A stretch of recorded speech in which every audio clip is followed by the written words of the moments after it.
Good day everyone, welcome to my channel again. Today we will be performing the ECDIS simulator familiarization. First, we will start with steering console. We will talk about the helm, about the rudder indicator, the compass repeater, the manual steering, the automatic control, the auto steering and the manual steering, also the road tracking and also the rate of turn. Next will be the bridge software based equipment, that is with the embedded GPS. Number 2, the echo sounder. Number 2, the range, the repeater, the AIS and the overlays. Also, we will be showing you, we will be familiarizing with the Doppler Log and the repeater. Okay. Next, we will have the ECDIS software control. And of course, that includes the radar, the ARPA, the PPI, the tuning, the gain, the anti-rain clutter, and the anti-sea clutter. It will be followed by the also with the VRM, the variable range marker, or and also the EBL, or the electronic bearing line. The how to adjust the range, of course, the display mode, okay, the ship's navigational info, the target vectors, the target fast track, the target echo, and also we will familiarize with the ECDIS itself, the mouse function, the view direction, the flag signal, the shapes, the sound signal, the zoom in and zoom out, the map declutter, the line plotter, and also the route planning, the waypoint and the route.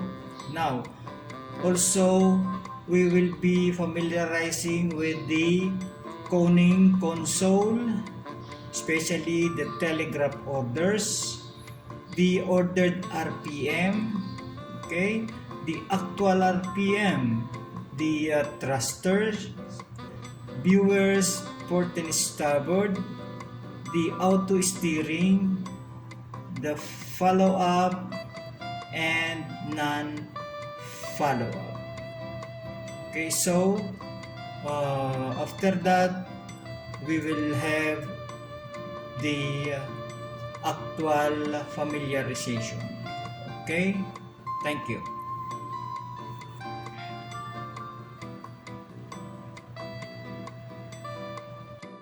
Now this is your rudder indicator.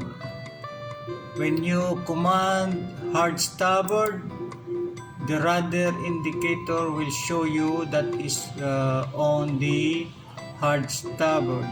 You command midship and your rudder indicator will show your rudder it is on midship. You command hard port, again the rudder indicator will show you that your rudder is on hard port. You command midship and you set it on midship and the rudder will show you it is on midship. That is our rudder indicator.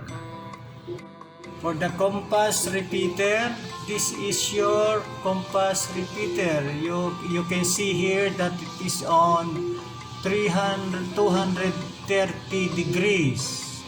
Okay, that is the repeater. This is the compass direction, 232. Now, if you make your rudder on hard starboard, you will see that the rudder, the compass degrees will go and increase from 231. It will increase slowly to 240. All you have to do is go to midship so that the increase and your compass direction will slow down. You have to counter it. You have to command hard port so that the swing or the rate of turn will be controlled, and you go back to midship so that you can steer your vessel. This is your compass repeater. Okay, and the indicator of your compass is here on the digital display. Steering, you need to highlight to click your follow up. You can do it manually. Okay, just set it to follow up. If you want automatic, just click the automatic steering. Automatically the rudder will respond to whatever is needed just to maintain the direction of your vessel that is set.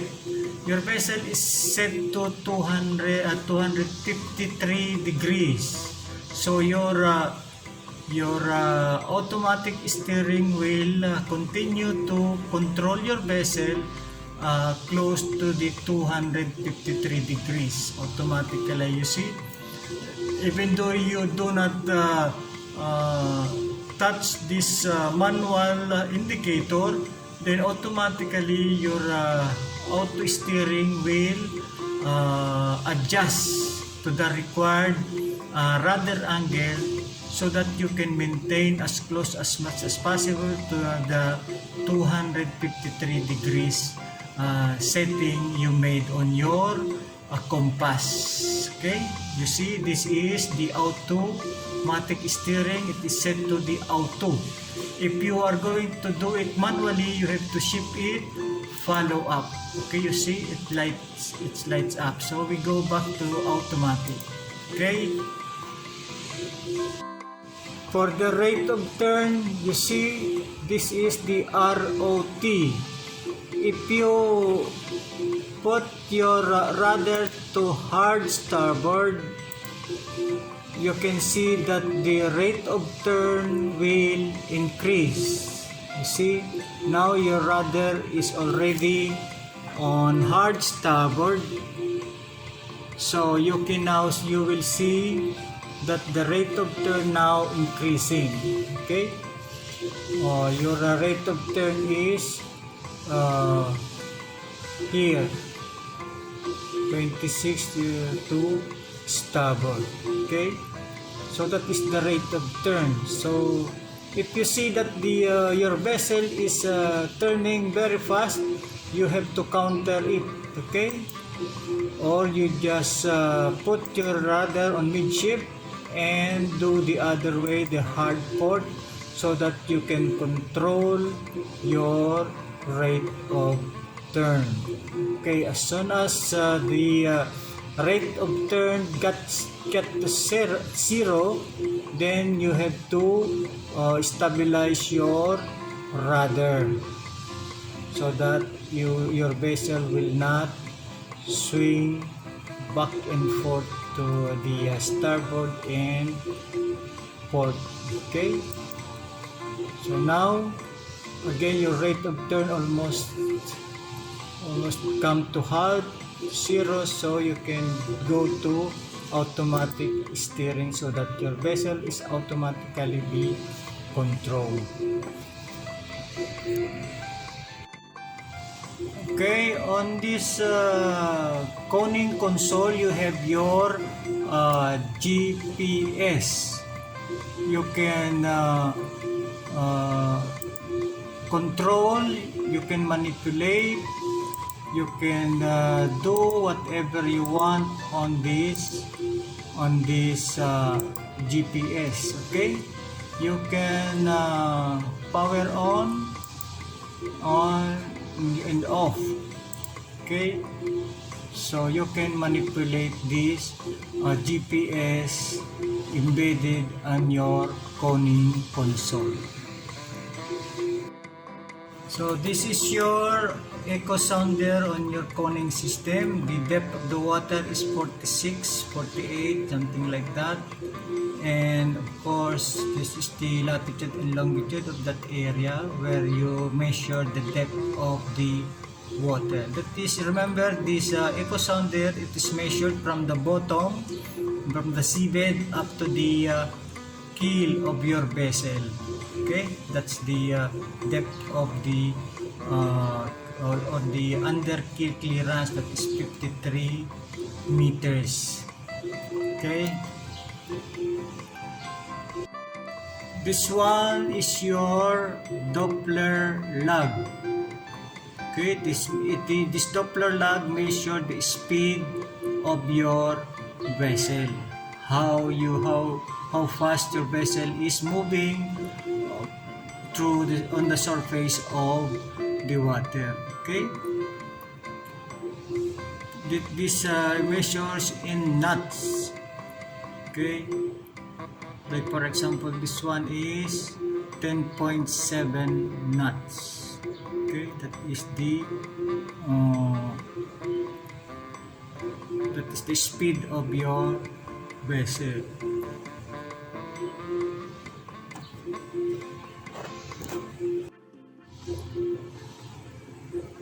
For the radar setting, this is your radar setting. Okay, so your radar range is 6 nautical miles here, and your radar rings is 1 nautical mile. This is the ring of the of your radar. Okay, here, this is the ring of your radar. This is the overlay. That means if you click the overlay, it will appear on your ECDIS screen on the PPI. This is the PPI of your radar. It is embedded or overlay on your ECDIS. No, this is the rings. Okay, this radar rings 1 nautical miles. Here, rings is 1 nautical miles. Okay, if you don't want to see it one, just click this show if you want to see it, and if you don't want to see it, just unlit this one. Okay, so that is 1 nautical miles rings, and the brightness is here. If you want to make it more bright, this is the control. How about the gain? If you want more gain, adjust this one. If there is a rain, you can do the rain clatter, this one. Okay, be careful that when you are adjusting the crane, too much rain clatter, the target, the small target will be not seen on your screen. The sea clatter, this one. This is the sea clatter. Of course, the sea clatter is used when there are so much waves. Especially if you are on the open sea and there's a small target. If you suppress the sea, you cannot see the target.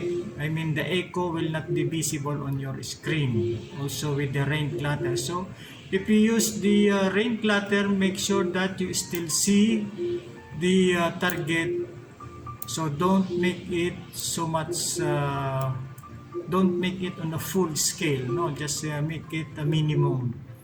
Okay, that is the radar overlay. This radar is overlay, the radar setting, you have the bright, the gain, the rain clatter, and the sea clatter. It is, and this is displayed on your ECDIS. This is the center of your vessel, and this is the rings.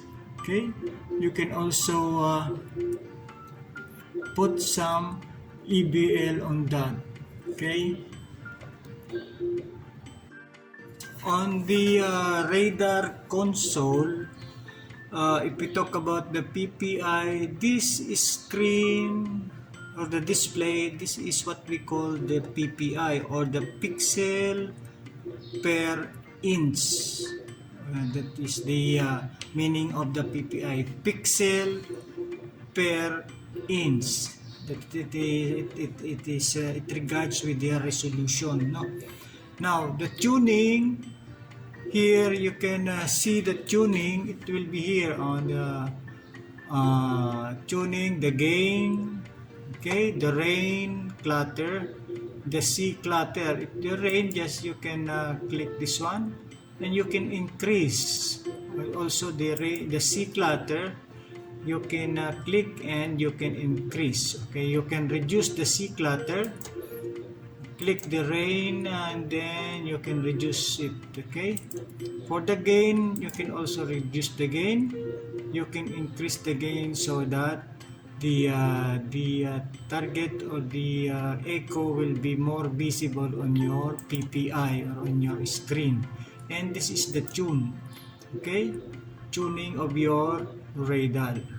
Okay, it's manual and also manual. Also you can put in automatic. Okay, yeah. So what next? The anti-ring clutter, anti-C clutter, the VRM. Okay, VRM is here. You put it on so that you can see the variable range marker.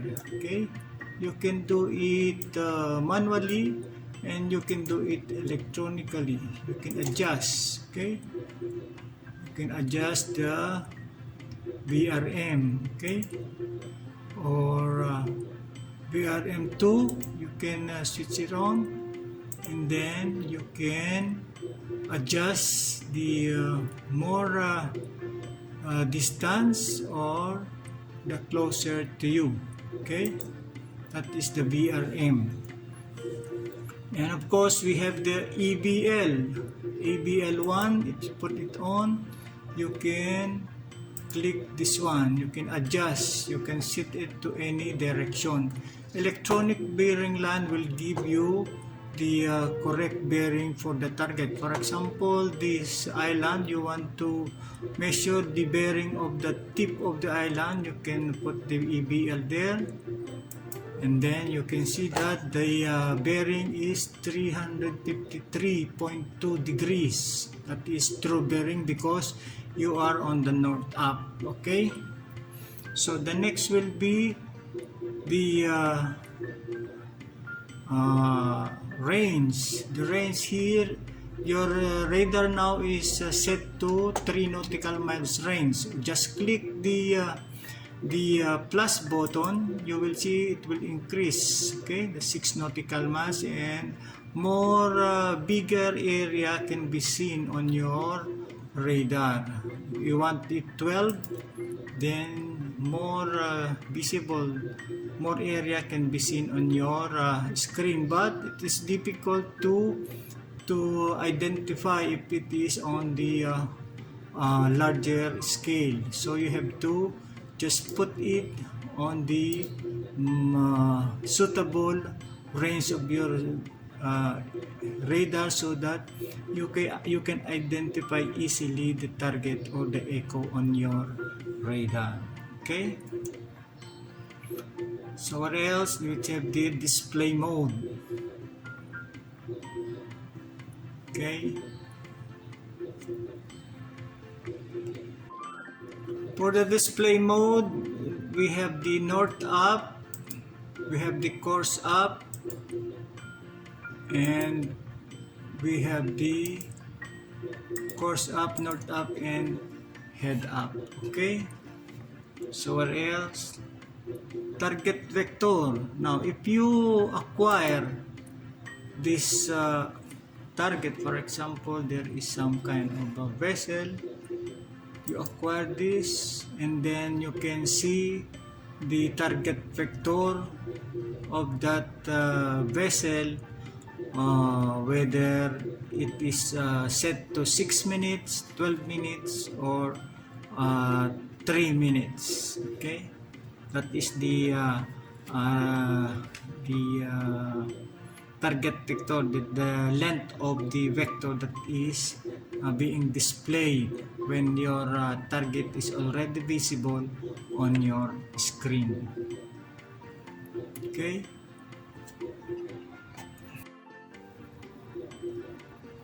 Target fast track is the trails of the target that you have set. For example, for the trails, you have to choose the short, the long, and the firm. Okay, or you can off the trails. That is the target track. And for the target echo, the echo is displayed on your PPI. Okay, for example, this is the vessel, your target, or this island is your target. Then the whatever display on the PPI, it is of course the echo of the target. Okay. On your ECDIS, your mouse have three functions. Right now, the function of your mouse is on the view function. If you click it, if you right click it, then the EBL function will be displayed. And you right click it again, the zoom function will be displayed. Okay. Now, if you use this view, you can bring it to anywhere. You can click it, and you can have this latitude and longitude. That is the view function. You see, if you use the view function, automatically wherever you place your mouse, it will give you the latitude and longitude. Now, if you use the EBL function, if you click this, you left click, then it will give you the bearing in distance of the target that you choose from your vessel. Okay. For example, this is your vessel is already here, aground. Okay. Now, if you want to see the bearing and distance of this light, just click it. Use the EBL function on your mouse and click it. Of course, you will have the bearing and distance automatically. Okay. For the zoom function, if you click it, you can zoom it. Okay. You can zoom. You can zoom this. Okay. Right. Zoom in and zoom out. That's the function of your mouse. What else? So may map declutter. Okay, you can use the map declutter from your mouse. Okay, another function on your ECDIS, you have the AAS messages. Okay, you can type some kind of note or letter on this space, and you have a checklist. You can also put something, some notes and some important messages in here. Okay, and environment data. You can see the tides, the tidal currents, surface current, and the current velocity values. Just click the animate and you can have it set on there. Okay, and then of course you have the manually fixed position, bearing, and you can do bearing 1, okay, and distance, and the bearing and distance here. Okay, you can adjust, you can put the automatic plotting on your ECDIS. For the navigator, of course, when you use this function, it will display the heading, the speed through the water, the course over the ground, the speed over the ground, the rate of turn, and the XTD. For example, your vessel is already away from the coastline, it will display the XTD, or how far you are drifting away from your coastline. Okay, that's the navigator. The parallel index line. Okay, you can use this line 1 and line 2 for your parallel index. So I hope you know already how to use this parallel index line. The precision instrument, here you can have the precision instrument. Okay, the distance log 1 and log 2. Okay, the bottom of the okay, course over the ground, the vector, you can set it all. Okay, on the speed. Okay, next will be radar setting. Here you can have it, you can adjust the gain, the rain clutter, the sea clutter, and you can adjust the range rings, or the range of your radar. Okay. Okay. Next, you have the route data. Route data, you can set your route plan in here, and it will give you some kind of a schedule. Sensor data status, of course, this fixed UTC, you have the time. Okay, you have the latitude and longitude, the quality difference, the satellite, what kind of satellite is that, the HDOP, the data age, yan. Okay, and of course you have also the AIS VDL data. Yeah, here latitude and longitude, the course, it is already recorded on your voice video recording, or the black box on the vessel. Okay, special purpose object. Okay, object static, the 6 circle, relative, movable, and static UPS. You can add them. Okay, okay, and hide them all object, load object, all of that function you can do on your ECDIS. What else? We have the sun and moon. Okay, set point, sun and moon, set point, and you can have the latitude and longitude, ship's position, the bearing, the distance, and the range. Okay. Next, you will have system information.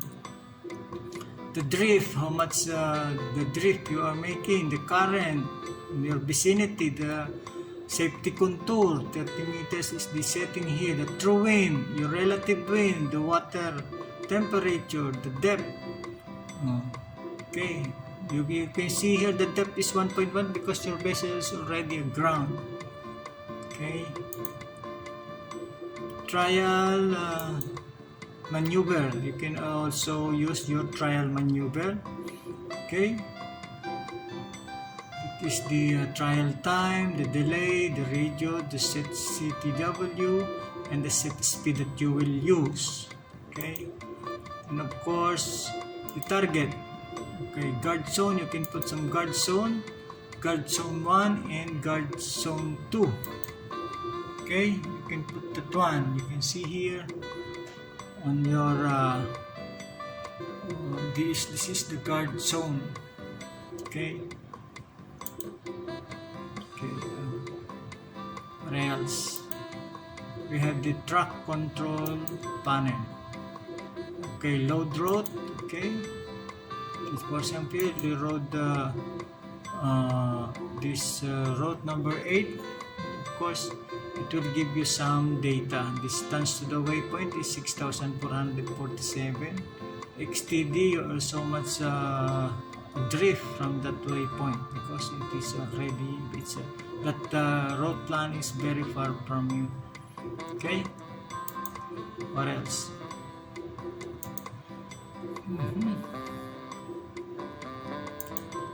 So that's all for this ECDIS console. Okay, on the coning console we have the telegraph. Okay, this is the telegraph. You have to put it on stop.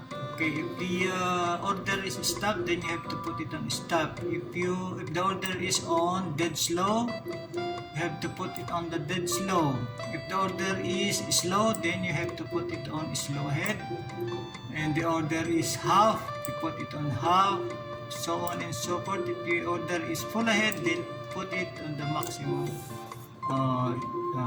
setting, full ahead, that is full ahead. Or if the order is full astern, just put it on the full astern, or half astern, slow astern, dead slow astern, and stop.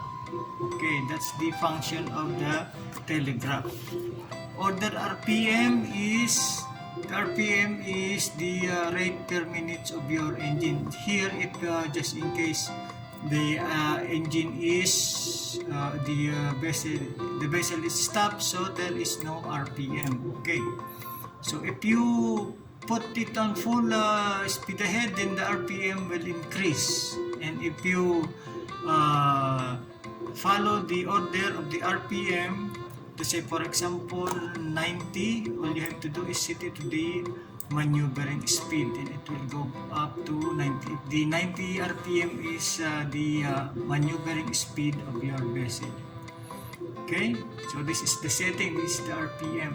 Okay, and the thruster, this is your thruster. Okay, thruster to port maximum, just set it there, the maximum port thruster. Okay, thruster to 0.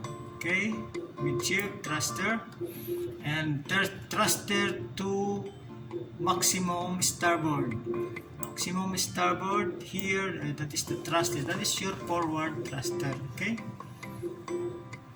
so go back to thruster midship or thruster 0. Okay, so viewers,